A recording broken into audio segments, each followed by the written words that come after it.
नमस्कार, मी वर्षाच रेसिपी मराठीमध्ये तुमचं खूप खूप स्वागत। आज आपण 1 वाटी हरभऱ्याच्या डाळीपासून अशी चमचमीत आमटी बनवणार आहोत। अशा ह्या डाळीच्या वड्यांची आमटी खायला खूप टेस्टी लागते। जेव्हा भाजीला काही नसेल तेव्हा तुम्ही ही आमटी नक्की बनवून बघा। मी 1 वाटी हरभऱ्याची डाळ रात्रभर भिजवून घेतली। आता ती पाण्यातून काढून मिक्सरच्या भांड्यात घालायची। अर्धा चमचा मिरची पावडर, पाव चमचा हळद, 1 चमचा जिरे आणि चवीनुसार मीठ घालून आपल्याला मिक्सरला याची बारीक पेस्ट करून घ्यायची। तुम्ही मिरची पावडर ऐवजी हिरवी मिरची आणि लसूण सुद्धा घालू शकता, त्याची पण टेस्ट खूप छान लागते।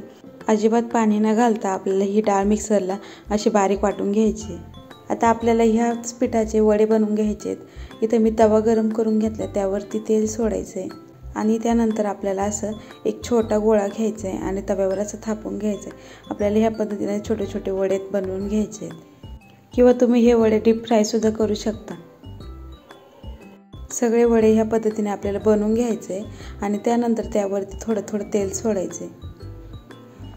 एका बाजूने व्यवस्थित वडे भाजल्यानंतर आपण ते पलटी करून घ्यायचे आणि दुसऱ्या बाजूने सुद्धा आपल्याला ते चांगले भाजून घ्यायचे आहेत। आता वडे चांगले भाजले ते एका प्लेटमध्ये काढून घेऊया। आता आमटीसाठी वाटण बनवून घेऊया। मी इथे 2 कांदे, 1 खोबऱ्याचा तुकडा, थोडेसे धने, कोथिंबीर आणि आलं लसूण चांगलं भाजून घेतले। आता हे बारीक मिक्सरला वाटून घ्यायचे। आता एक कढई गरम करून त्यामध्ये 2 चमचे तेल घातले।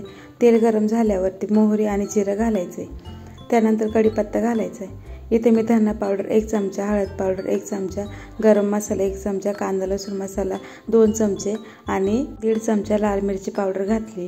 आता हे मसाले तेलात चांगले परतल्यावर आपण जे वाटण बनवून घेतले ते यामध्ये घालायचे आणि चांगलं परतून घ्यायचे। 2 ते 3 मिनिटं आपल्याला हे वाटण चांगलं परतून घ्यायचे। असं तेलामध्ये चांगलं परतून घ्यायचे। ह्या वाटणाला तेल सुटेपर्यंत आपल्याला चांगलं परतून घ्यायचे। आता मिक्सरच्या भांड्यातच थोडंसं पाणी घालून यामध्ये घालणार आहे मी, पुन्हा चांगलं परतून घ्यायचे।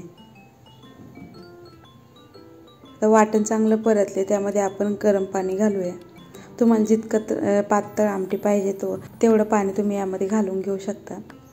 मी ते 2 ते 2.5 ग्लास पाणी घातलेलं आहे। आता त्यामध्ये चवीनुसार मीठ घालू आणि याला एक उकळी येऊ देऊ। आमटीला अशी खळखळून उकळी आल्यावर चांगले मिक्स करून घ्यायचे आणि त्यानंतर आपण जे वडे बनवून घेतले ते यामध्ये घालायचे आहेत। आमटीला चांगली उकळी आल्यानंतर आपल्याला हे वडे यामध्ये घालायचे आहेत आणि 3 ते 4 मिनिटं आपल्याला ही आमटी चांगली उकळून घ्यायची। आता 5 मिनिटांनंतर बघू शकता आमटीला चांगली तरी सुद्धा आली आहे आणि एकदम दाटसर झालेली आहे।